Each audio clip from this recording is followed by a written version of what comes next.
அனைவருக்கும் வணக்கம். Jai Bala YouTube channel சார்பாக உங்களை அன்புடன் வரவேற்கிறேன். ஜெய் பாலா ஜெய் பாலா ஜெய் பாலா. ஏகதந்தாய விக்ரமே வக்கரதண்டாய திமஹி தன்னோ தந்தி பிரஜிதேக நமோ விராகணபதியே நமோ கணபதியே நமோ பிரமபதியே நமஸ்தே ஸ்தலம் பத்ராய ஏகதந்தாய விக்ரம் நாசினி சிவசதாய ஸ்ரீ வரதம் மூர்த்தையே நமோ நம. மகனுடைய அனுகிரகத்தாலும் பாலத்தரமுடைய திருவருளாலும் முருகப்பெருமான் ஆசை கொண்டு சங்கடகட சதுர்த்தி, அங்காரக சதுர்த்தி எத்தகைய பலன் அமையுது? பரவ வருஷம் சித்திரை மாதம் 22ஆம் தேதி 5/5/2026, அதாவது மே மாதம் 5ஆம் தேதி செவ்வாய்க்கிழமை, சதுர்த்தி திதி நாள் முழுவதும் உள்ளது. கேட்டை நட்சத்திரம் பகல் 12:24 வரை, அதன் பின்பு மூல நட்சத்திரம். இன்று 2 வகையான நன்மை நடக்க போகுது நம்மளுக்கு. அங்காரக சதுர்த்தி மூல நட்சத்திரம் கூடி வரக்கூடிய காலம்ங்கிறதுனால தோஷம் நிவர்த்திக்கு முழு காரணமாக அமையும். நம்முடைய சேனல் சப்ஸ்கிரைப் பண்ணுங்க, லைக் பண்ணுங்க, கமெண்ட்ஸ் பண்ணுங்க. இந்த வீடியோவை தொடர்ச்சியா பாருங்க. உங்களுக்கு கடைசியில் கூட உங்களுக்கு ஒரு நல்ல தகவல் கிடைக்கும். அங்காரக சதுர்த்தி அப்படின்னாலே செவ்வாய் பகவானுடைய தோஷம் நிவர்த்தி ஆகும்.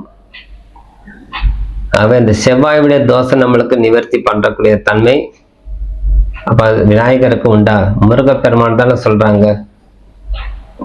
ஆனா செவ்வாய்க்கிழமை கூடி வரக்கூடிய சதுர்த்திக்கு அந்த பூமி தோஷம், திருமண தடை, புத்திர தடை, தொழில் தடை போன்றவற்றை நிவர்த்தி செய்து கொடுப்பார். ஆகவே பூமி தோஷம் முதல்ல நம்மளுக்கு நிவர்த்தி ஆகும். அதனால்தான் முந்தி கணபதி, அதை முன்னாடி இருக்கக்கூடிய கணநாதனை போய் வழிபாடு செய்யும் போது, பூஜை புனஸ்காரத்துல கலந்து கொள்ளும் போது பிரச்சனைகள்லாம் தீருது. தினசரி ஒரு விநாயகரை யார் வழிபாடு செய்து ஒரு உத்தியோகத்துக்கு போறாங்களோ அவர்களுக்கு உத்தியோகம் சிறப்பாக நடக்குது. படிக்கிற குழந்தைங்க தினசரி விநாயகரை யார் வழிபாடு செய்துட்டு படிக்கிற போறாங்களோ நல்ல மார்க் வாங்குறாங்க. தொழில் அதிபர்கள் தினசரி விநாயகர் வழிபாடு செய்து பின் தொழில் தொடங்கும் போது அவர்களுக்கு தொழில் நல்ல சிறப்பாக நடக்குது. அதிகாரிகளுக்கு வழிபாடு செய்து வரும்போது அந்த அதிகாரத்தன்மை கரெக்டாக கொடுக்குது. அத்தனை நம்மளுக்கு கிடைக்கக்கூடிய தன்மை அந்த விநாயகர் பெருமான் வழித்துணையாகவே இருந்து கொள்ளும். அதனால வழி பிள்ளையார்னு சொல்லும்.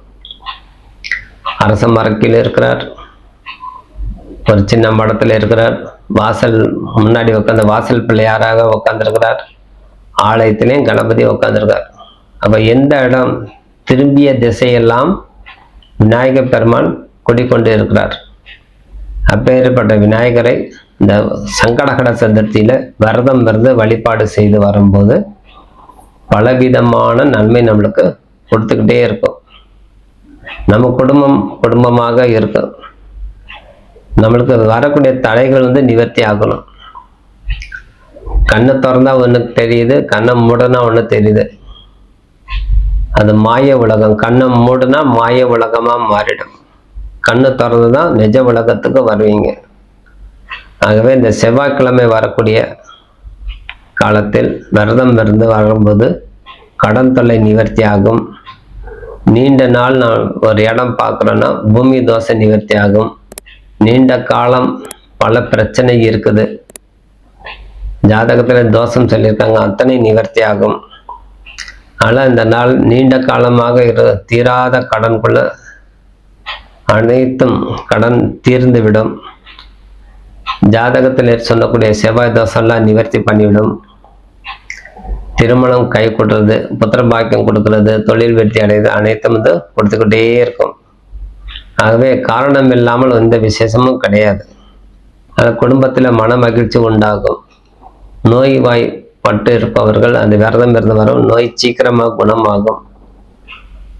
நான் ஆஸ்பத்திரியில் படுத்த படுக்கையாக இருக்கிறேன்னா, படுத்த படுக்கையாக இருந்தாலும் என்ன, மந்திரம் சொல்றது விரதம் இருந்து வரக்கூடிய தன்மை உங்களுக்கு கிடையாது, எல்லாமே உண்டு.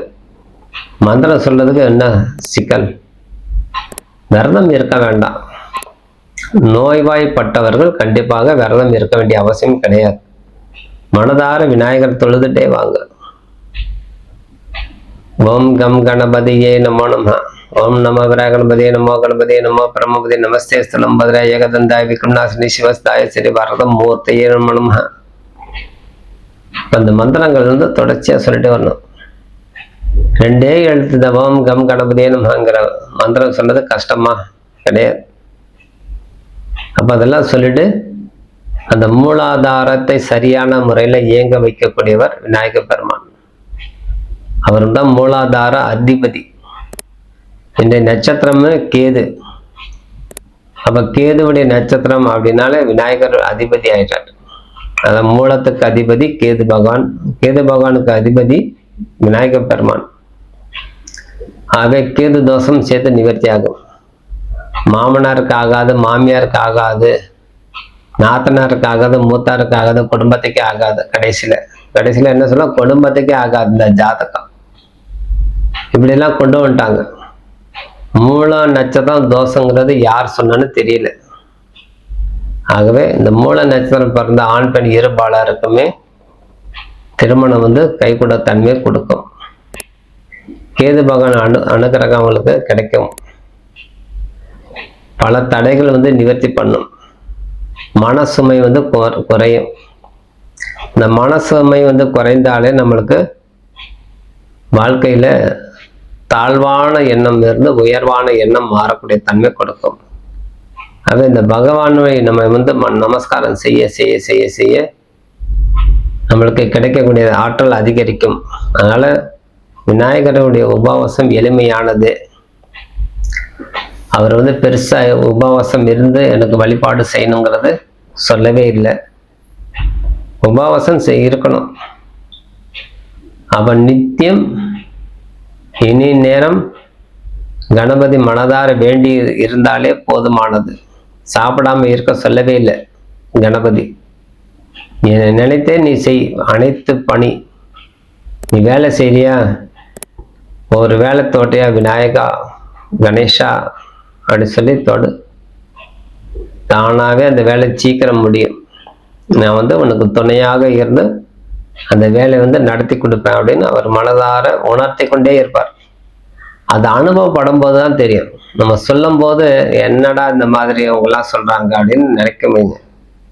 உங்க நினைப்பு அப்படிதான் இருக்கும். அப்ப வழி துணையாக இருந்து வர்றாருன்னா அனுபவம் வரணும். அப்ப சிறிது காலம் பிடிக்கும். அது சில பேருக்கு பல வருஷம் கூட பிடிக்கும். இப்போ ஒரு வண்டி ஓட்டுறேன்னா விநாயகர் பெருமானை மனதார வேண்டிக்கிட்டு, ஐயா நான் வந்து இந்த ஊர்தியில, அதாவது இந்த வாகனத்துல நான் செல்றேன், துணையாக இருந்தவனா எந்த விதமான விபத்து நடக்காம பாதுகாப்பார். அது நடக்கிற மாதிரி வந்தாலும் ஏதேன்னு ஒரு வகையில அது தட்டி கழிச்சிடும், வெளியில போயிடும். அதனால மழை போல் வந்த விஷயம் பனி போல் நிவர்த்தி அப்படின்னு நம்ம பழமொழியா சொல்லிட்டே வரோம். பெரிய ஆக்சிடென்ட் கூட நடக்கக்கூடிய தன்மையாக இருந்தாலும் சிறிதாகவே முடிஞ்சிடும். அல்லது 90% விபத்து நடக்காமல பாதுகாக்கும். ஆகவே அத்தனை நம்ம வந்து பின்பற்றி நடக்கும்போது நம்மளுக்கு செல்வம், செல்வாக்கு, மன அமைதி அனைத்தும் கொடுக்குது. அந்த செல்வத்தால் நம்மளுக்கு கிடைக்கக்கூடிய தன்மை மிகவும் ஏராளம். அதனால் முதல்ல நம்மளுக்கு பூமி தோஷம் நிவர்த்தி ஆகும். பூமி தோஷம் நிவர்த்தி ஆனதான சொந்த வீட்டில் நம்ம போய் வாழ முடியும். ஜாதகத்துல தோஷம் இருந்தால் எதனால நம்ம ஆளை போடுறோம் அது கிடைக்காது. இப்போ செவ்வாய்க்கிழமை அப்படின்னால நம்ம செவ்வாய் தோஷம் நிவர்த்தி ஆகும். இப்போ செவ்வாய்னால நம்மளுக்கு என்னென்ன பாதிப்பு? பூமி அமையாது, திருமணம் நடக்காது, குழந்தை பிறக்காது, அத்தனை நம்ம சொல்லிட்டே வரோம். விரதம் இருந்து வா, சீக்கிரம் கல்யாணம் நடக்கும். வைத்தீஸ்வரங்களுக்கு போயிட்டு வாங்க, கல்யாணம் நடக்கும். முருகப்பெருமான் அபிஷேகம் பண்ணிட்டு வாங்க, கல்யாணம் நடக்கும். அதே மாதிரி பூமி தோஷம் உள்ளவர்கள் முருகப்பெருமான் வழிபாடு செய். ஏழை எளியவர்களுக்கு தானம் கொடு. தோஷம் உனக்கு வலுவா உட்காந்துருக்கு. பூமி சாபம் இருக்கு. அத்தனை நம்ம வந்து சொல்றோம்.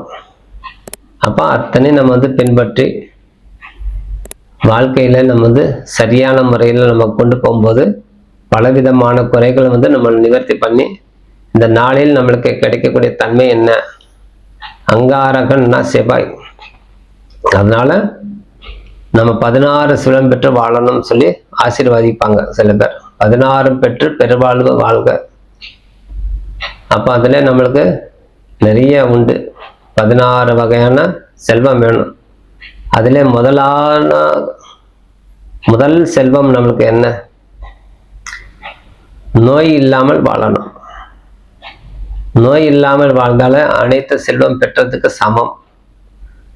நீ என்னதான் செல்வம் இருந்தாலும் நோய்வாய்ப்பட்டால் அந்த செல்வம் என்ன வைத்தேன், ஐயோ அந்த வேலை செய்ய முடியல, இந்த வேலை செய்ய முடியல, நம்ம வந்து பலவிதமான டென்ஷன் ஆகும்.